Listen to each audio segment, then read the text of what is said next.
Hi friends, welcome back to my channel. ഇന്നൊരു lunch box packing video കണ്ടാലോ? ഇത് മക്കളുടെ ഒരു ഫേവറേറ്റ് ഐറ്റമാണ് ലഞ്ച് ബോക്സിൽ നമ്മൾ കൊടുത്തു വിടുന്നത്, അതായത് ചെമ്മീൻ ബിരിയാണി. ഇത് ഈസി ആൻഡ് ടേസ്റ്റി ആയിട്ടുള്ള ഒരു ഐറ്റമാണ് കേട്ടോ. നമുക്ക് പെട്ടെന്ന് തന്നെ ഉണ്ടാക്കാൻ പറ്റിയ ഒരു ലഞ്ച് ബോക്സ് ഐറ്റമാണ്. എന്നും ചോറ് കൊടുത്തു വിടുമ്പോൾ അവർക്കൊരു മടുപ്പാവും. അപ്പോൾ ഇടയ്ക്ക് ഇങ്ങനെ എന്തെങ്കിലും സ്പെഷ്യലൊക്കെ ആകുമ്പോൾ അവരും ഹാപ്പി, നമ്മളും ഹാപ്പി.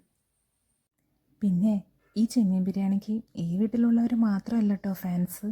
അങ്ങ് മെഡിക്കൽ കോളേജ് ക്യാമ്പസ് സ്കൂളിലും പൈഡിമേത്ത് GLP സ്കൂളിലും ഫാൻസ് ഉണ്ട് കേട്ടോ. മക്കളുടെ ഫ്രണ്ട്സ് പാരൻസ് മീറ്റിങ്ങിന് പോകുമ്പോൾ എന്നെ കാണുമ്പോൾ ആദ്യം അവർ എൻ്റെ അടുത്ത് ഓടി വന്നിട്ട് പറയാം എൻ്റെ ഫുഡിനെ പറ്റിയിട്ടാണ്. അത് കേൾക്കുമ്പോൾ ശരിക്കും എനിക്ക് അത്ഭുതമാണ് ആദ്യമൊക്കെ തോന്നിയിട്ടുള്ളത്. കാരണം എന്താ പറയുക, കല്യാണം കഴിഞ്ഞ് ഈ വീട്ടിൽ വന്നപ്പോൾ മര്യാദയ്ക്ക് ഒരു കോഫി പോലും ഉണ്ടാക്കാൻ അറിയാത്ത ഞാനാ. ഇപ്പോൾ പിന്നെ ഒരു വീടിൻ്റെ ഉത്തരവാദിത്വം നമ്മുടെ കൈകളിലേക്ക് എത്തുമ്പോൾ നമ്മളെല്ലാം പഠിക്കുമല്ലോ. അങ്ങനെ പഠിച്ചതാണ് ഞാനും എല്ലാം. പിന്നെ ഇതിന് അച്ചാർ ഒരു നല്ല കോമ്പിനേഷനാണ് കേട്ടോ. പക്ഷേ ഇവിടെ മക്കൾക്ക് പുണ്ണ് വരുന്നതുകൊണ്ട് നമ്മളത് വാങ്ങാറില്ല.